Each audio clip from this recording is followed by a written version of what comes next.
So even when summer comes to Chicago, you're going to find yourself needing a little shade along your journey, right? So how many of you guys have ever seen a small baby tree that's been planted in the ground? All right, so what do you notice about a baby tree? It's usually what? It's short. Is it wide or kind of narrow? All right, and what do its leaves look like? Are they small or big? Small leaves, right? So when you look at the height and the girth of a small tree and the surface area of the leaves, it can't really give you a lot of what? A lot of shade. So if you want to get some shade, you've got to go find those older trees, right? Those great big trees that have been planted by the elders many years ago. Those are the trees that have survived many Chicago winters, right? Oh, yeah. They survived a lot of harsh winds and a lot of cold. And those are the ones that you know can reliably give you some shade on a hot summer day. So one of the things that I would like to do today is to have you all figuratively join me under one of those great big trees for just a few minutes so that we can talk about these 4 principles that I think will be important to you as you journey along your path to achievement.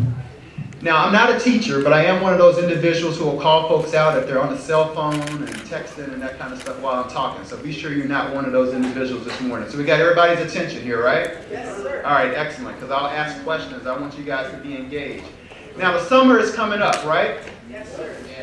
You guys need to have a little something in your pocket during the summertime, right? What is that you want to have in your pocket? Money. Gotta have a little money.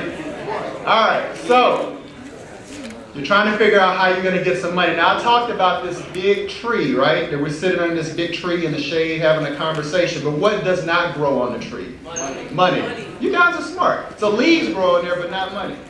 So each of you have pondered how you're going to get the money. So what do you need to get? You need to obtain a what? A job. All right. So you walk in to get this job. What's the first thing that you need under your shoulder when you walk in for your interview? You got to have a what? You got to have a what? I can't hear you. I hear it. You need a resume. Very good. So let's talk about this thing called a resume. This is our first R. So we're going to talk about how many principles today? 4. The first one is what? Resume. So you need a strong resume. But what is a resume? Now, a resume is a document, right?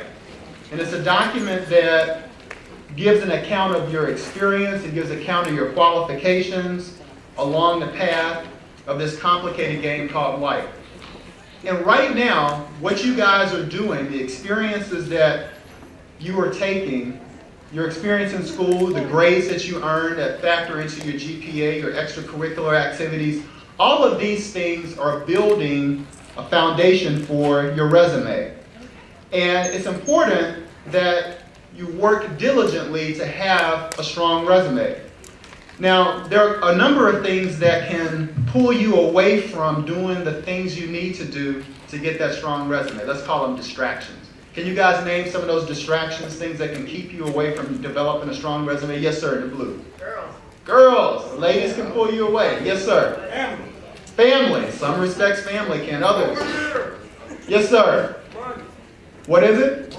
Money. Tell me how. Pull you in the wrong direction? What else can keep you from getting a strong resume? Yes, sir. What? Friends. Yes, sir. Yes, sir. Drinking. All right, so he's got some good answers. Let me take one more. What's that? Your past. So it's important that you guys understand that there are a lot of things that can detract from you getting that strong resume. You mentioned them. Girls. Sometimes it's your cell phone if you can't unplug from social media. Sometimes it might even be sports. You can't turn the TV off. Sometimes it might be your friend that's sitting behind you that's distracting you from listening, and then you can't learn what you need to do to be successful. Those are things that can detract from you and keep you from building that strong resume, right? So we want to be sure that we are able to stay away from those things. Now, how many of you guys are a little intimidated by the task of having to write a resume? How many of you guys think that's a lot of work? I think it's work. All right, so check this out. It is work, but I think the harder work is not actually the writing of the resume, but it's doing the work. It's doing the things that will allow you to have something to put on the resume now. And so it's important that you all understand that the decisions you make today will impact what you will have something to write about on your resume tomorrow. Now you guys, take a look at the guy next to you. Take a look at your neighbor. All right? Say, neighbor, my competition might not be you. All right, turn and look at your next neighbor. Now say, neighbor. Say, oh neighbor, we live in a global community. And my competition might be halfway around the world. All right, so listen, you got to have discipline. You've got to focus in school. You've got to do well. And you have to remember that your competition may be halfway around the world. Another thing that you have to do is you've got to be humble. You got to have the humility to ask for help early if you're having problems, right? And you also need to have perseverance, because you're going to face adversity. Things are going to appear to be hard, and you have to be able to push through those. So we got 4 R's we're going to talk about today. The first R that you need is what? All right, very good. Okay. Your relationships can also really support your future moving in the right direction.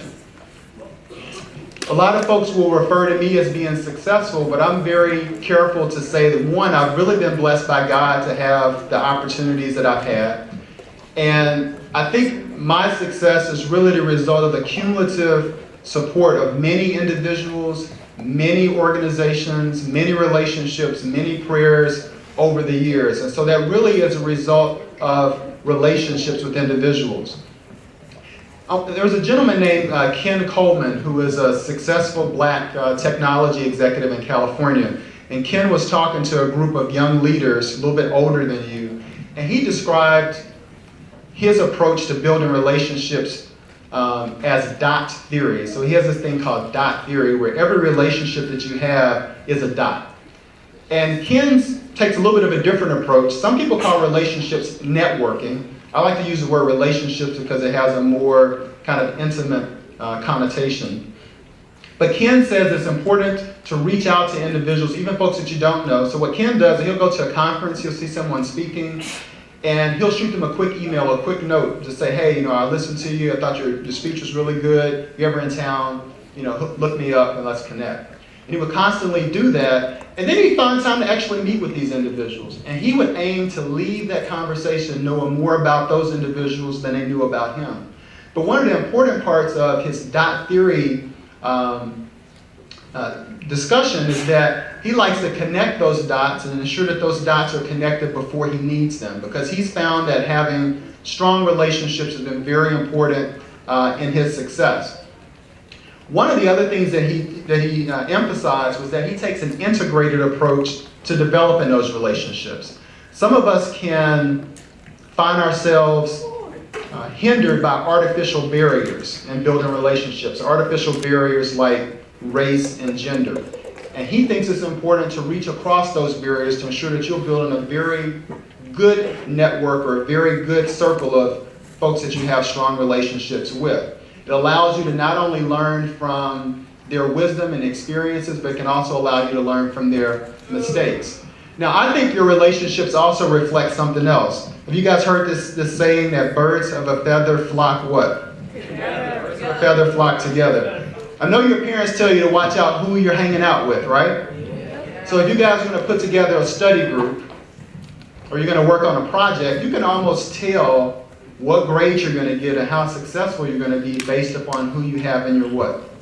In your group. So those relationships that you have not only have the potential to impact your future, but they can actually impact how people perceive you as well. Now, I think it's important for you also to consider a couple other things here. Your relationships can help open doors for you, right? There are things that you felt were not possible for you, but for the relationships that you have with people, they may make some doors that seemed invisible or closed to you actually open in your favor.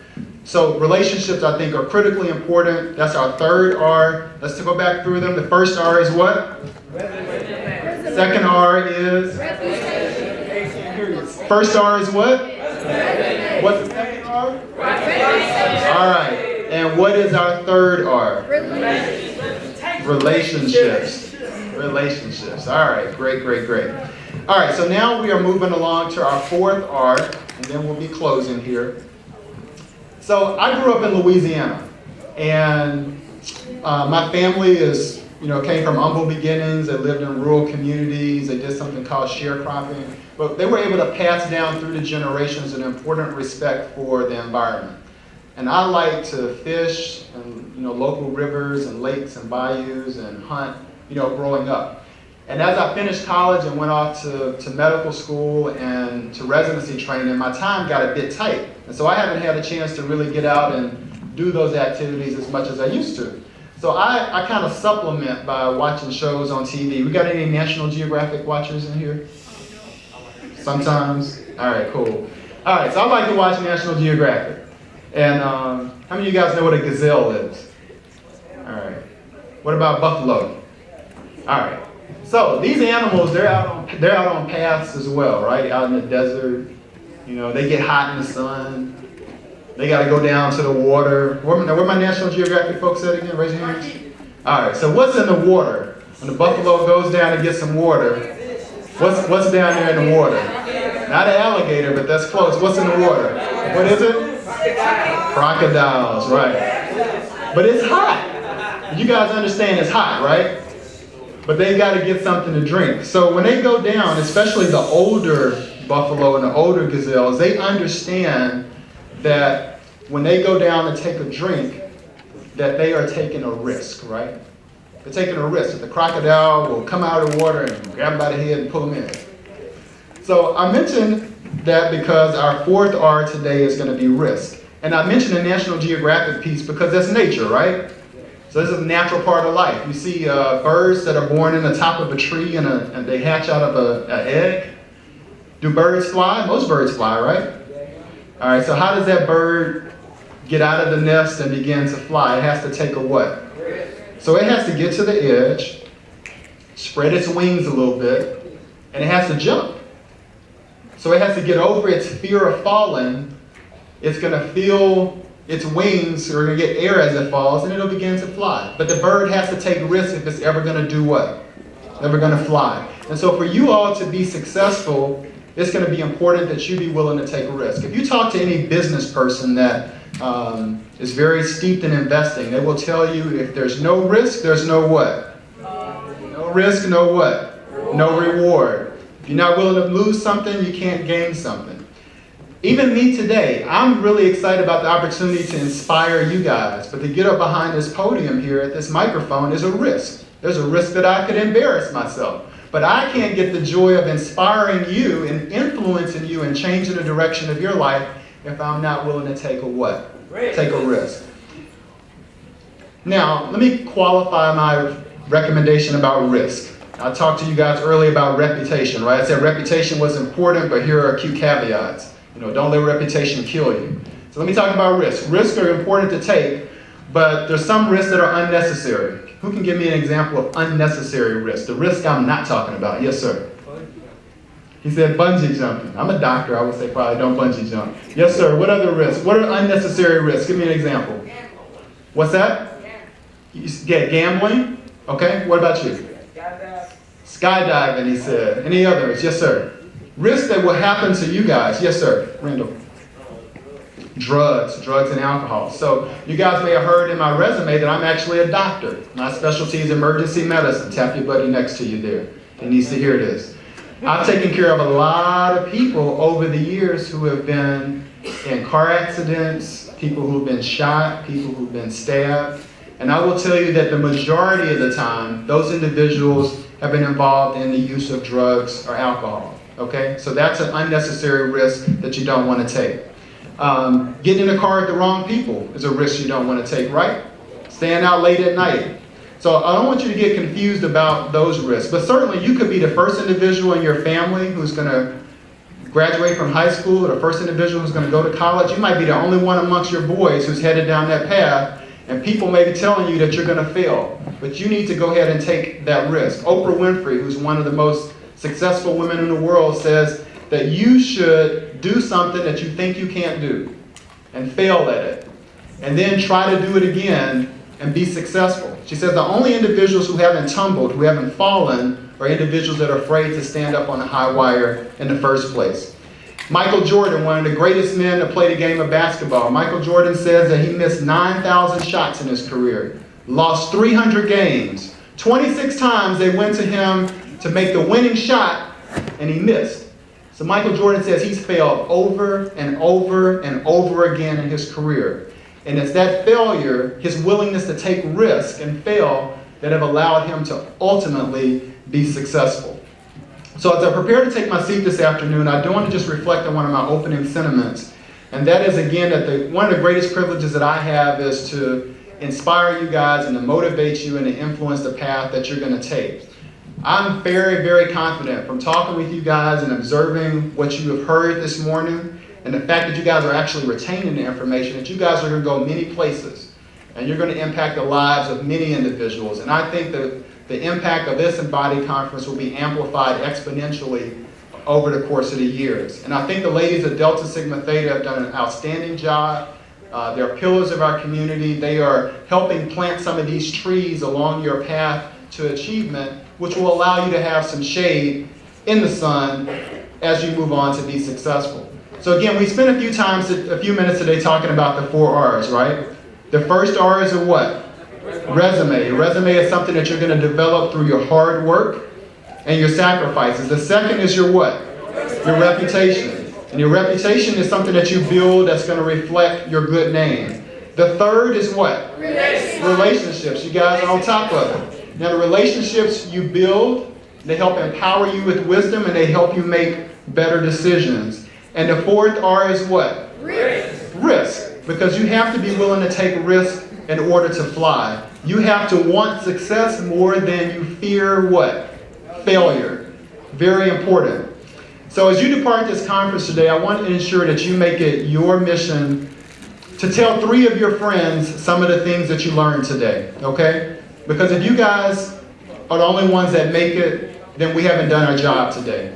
All right, we want you guys to ensure that others are able to benefit from this as well. We're really excited about the heights of achievement that you all will reach. And on behalf of Blue Cross Blue Shield of Illinois, I thank you for this opportunity to be here today, and I wish you all good luck. Thank you. My name is Khalid Scott. I am a clinical social worker. You all know what a social worker is? Okay. During the day, I am a director of a program called the Recovery Coach Program with DCFS. So what it is that we work with birth parents who have lost their kids to DCFS because they are addicted to drugs. Okay? So we make sure mom and dad go into drug treatment programs, become clean and sober in order to get their kids out of DCFS. Ain't that what they got rehab for? Yes, rehab, absolutely. Then in the evenings, I am a contractual therapist. You know what a therapist is? Yeah. Or a counselor? So I go into the home and I talk to kids who are in DCFS about getting their lives in order, okay? All right, and then I do trainings like this on the side.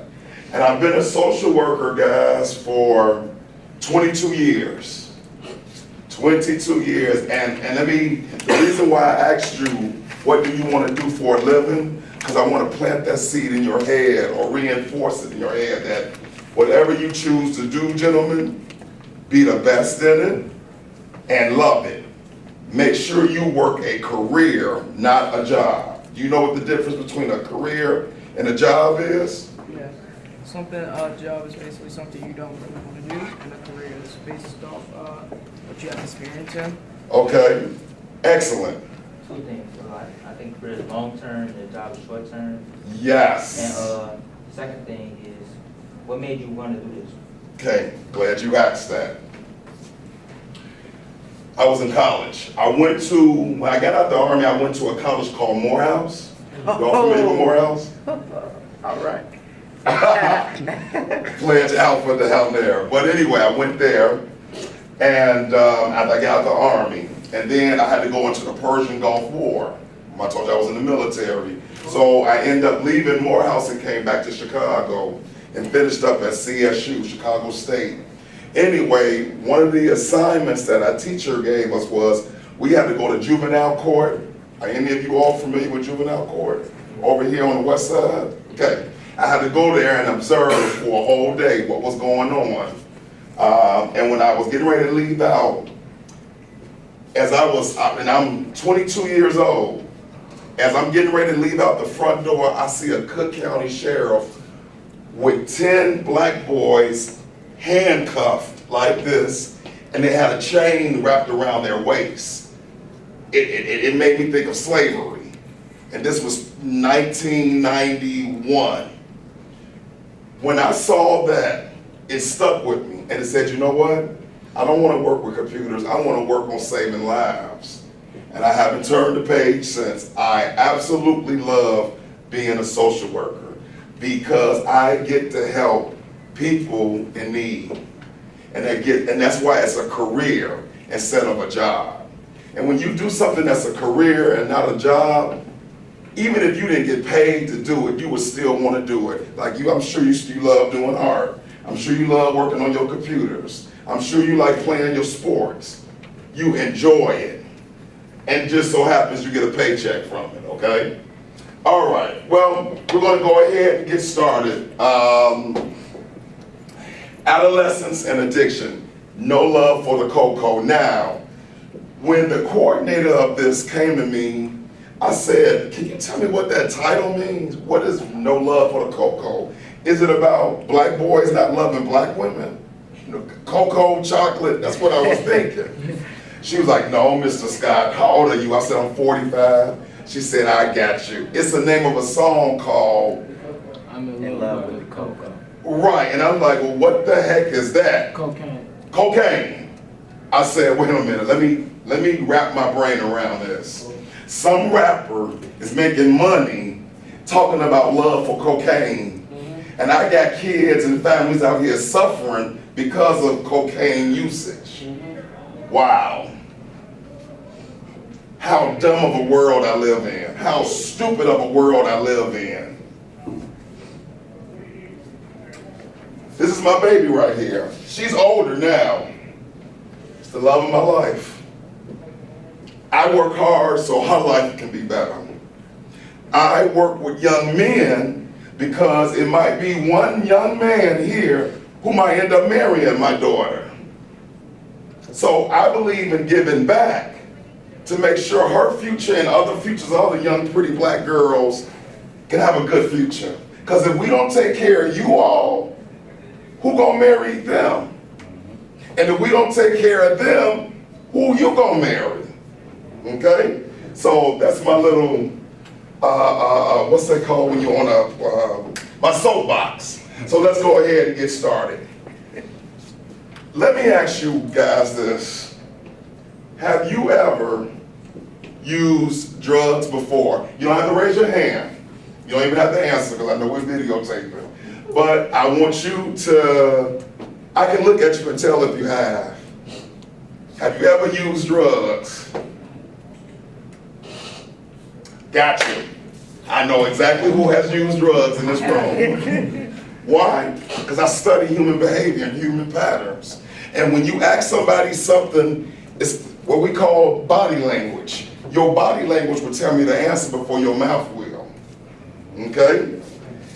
Watch this. Have you ever had sex? I know who's had sex in this room already. Okay? That's because I honed my craft. Anyway, when you think of drugs, give me some of the connotation that come in your mind. Oh, I'm sorry, when I do trainings, you're gonna talk. We're gonna have a conversation. I'm just not here to lecture you. You get lectured all week at school. Let's have a conversation. When you think of drugs, what do you think? Molly. Molly? Marijuana? Ecstasy. Ecstasy? Flats.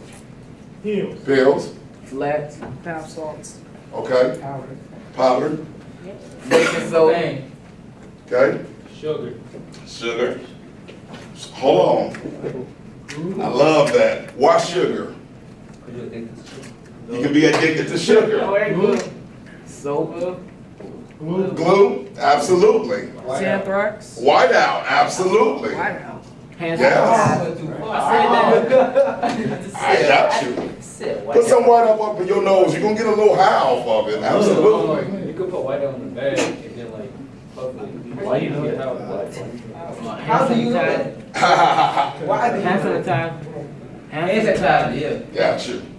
Absolutely. Now, you named the drugs for me. When you think of drug usage, what comes to your mind? Crackhead. Crackhead? Plugs. Red eye. Bobby Brown. Okay, absolute. Bobby Brown. Wow. I heard somebody saying? Rick James. Rick James. Crazy. Bob Marley. Bob Marley. Hey. Homeless. What else do you think of when you think of drug usage? Jumping off buildings. Jumping off buildings. Craziness. Craziness. Craziness. Dealers. Dealers. Behavior. Chief Keef. Chief Keef, the rapper. Didn't he get shot? No. No, he's alive. Huh. Wow. Wow. Okay. Now, did you all notice a pattern? When you gave me your adjectives or you described drug usage, it was no positive thing that came from it, did it? There was no positive connotation to drug usage. There is none. There is none. Raise your hand if you have someone addicted in your family right now that you know of. Whether it's drugs or Drugs. Drugs or alcohol. Okay? Now, I'm gonna ask you each one of this. I wanna ask you, because you brought up a good point when you said sugar. Give me something that you are addicted to that if I told you today you could never use again, you would be like, oh my God, I'm about to detox. Go. Your phone. Something that you're addicted to. drawing. I thought you said getting drunk. I'm sorry. I need y'all to speak up loud. Mr. Scott is 45 years old. Okay. Water. Water? Well, that's why you're so nice and thin. Hate him. No. Anyway, TV. television. Well, hold on, what on television do you like? Oh, no, you didn't. And syphilis is a blood test. And what that does is just looking to see if there's any syphilis in your blood. Okay. Anybody have any other questions? Okay, cool. All right. So yeah, just name the types of tests that they do. They actually sell one of them in Walgreens called Oraquick, and that's just a simple mouth swab, and it takes about 20 minutes for those results to come up. And so let's just say if a person is reactive or is HIV positive, they will have to start going to a doctor to start taking medicines now. And at that point, the doctor is actually keeping up with things like the T-cell count, the CD4 levels, things like that. And so the best way to describe it, the way the doctor does the test, they test the amount of HIV in your immune system, and that's what they call the viral load.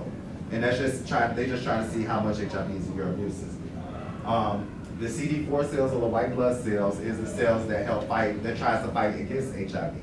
And so what they also do with that is they test that to see how many of those cells that's in your immune system that can fight it. So, what's your question? What did you say you could buy at the store? Yeah, Walgreens. What? For about $50. And it's like pregnancy HIV pills. test. Huh? And it's like stop your pregnancy. How you do that? No.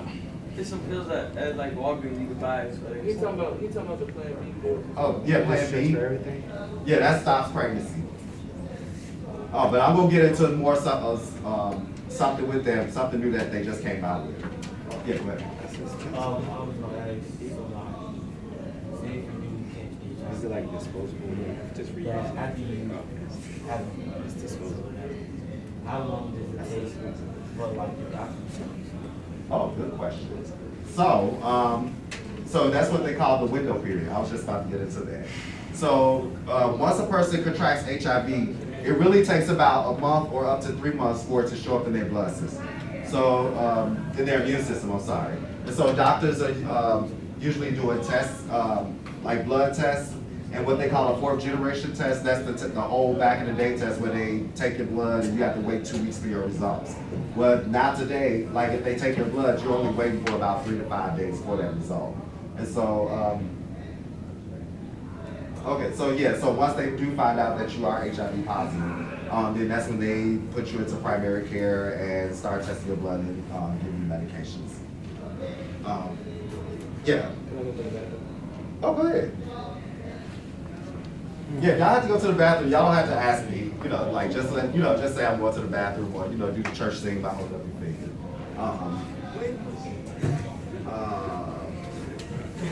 Oh yeah, and so they do have something that's like a Plan B and a birth control thing for HIV, and the name of it is called they call it PrEP and PEP.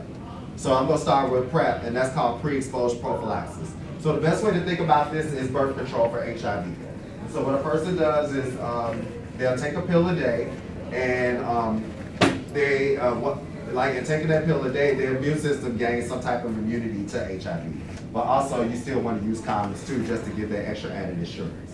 So you just take this pill once a day, and if you come across someone who's HIV positive but you don't even know it, and you have unprotected sex with them, which is sex without a condom, then the likelihood of you getting HIV will be slim to none. Okay, so that's PrEP, yeah. What's that cost? How much did that cost? It really depends on what type of insurance you have, so that's more so like, that's more so like a billing question. But at Howard Brown, we try our best to make it as low cost or try to get it for you for free. And so that was PrEP. So PEP is post-exposure prophylaxis. It works just like Plan B. And so let's just say if you had unprotected sex with someone who you think is HIV positive or whatnot. What you want to do is within 72 hours, you either want to go to the nearest emergency room or the nearest community-based organization that does that specializes in HIV testing and treatment, such as Howard Brown, and just let them know, like, I think I've been exposed to HIV. So they'll take some blood from you, do an HIV test with you just to make sure that you're negative at that point.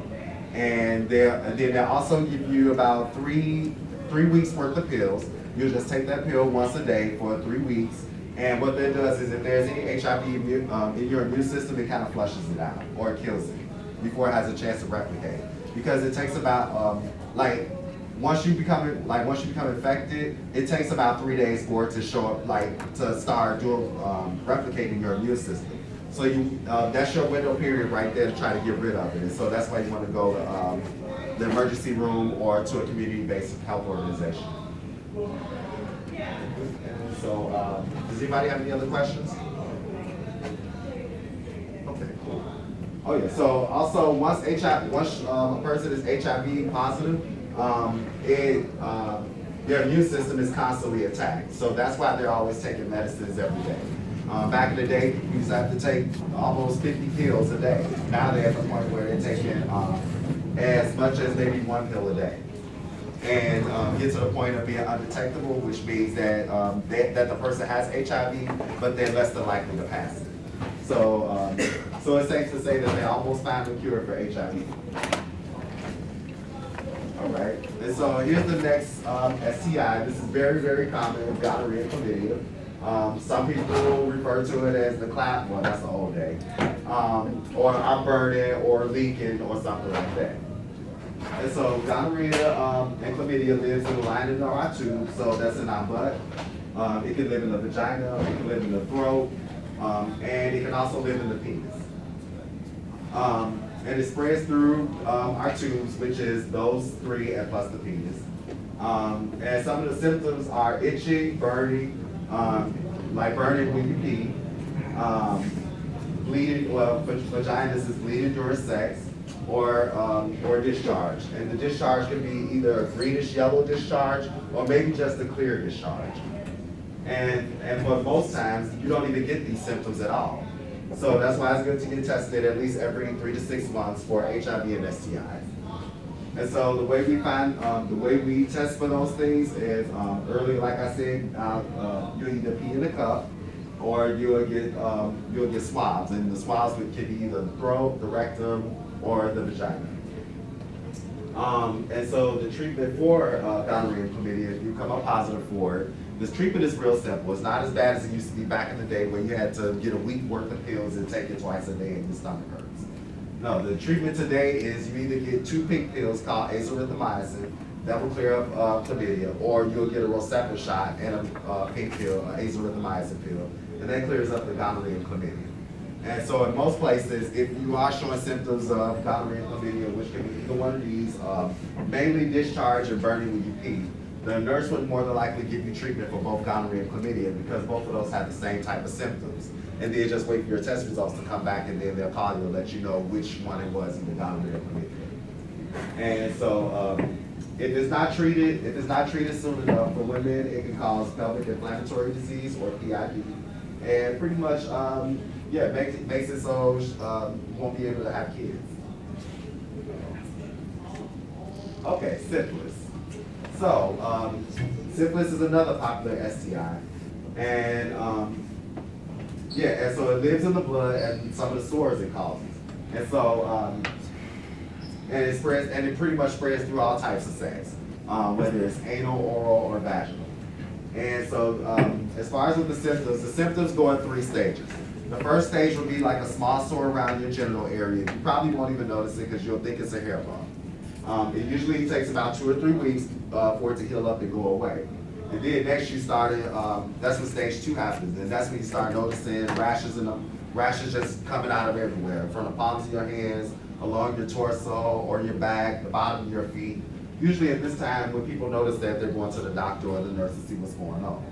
However, if you don't go to the doctor or to a nurse to see what's going on, it can go into stage 3, or what they call a latent stage. And so that's when internal damage starts to happen. Sometimes like brain damage, loss of memory, even death. And so that's why it's good to get tested for this particular STI as well.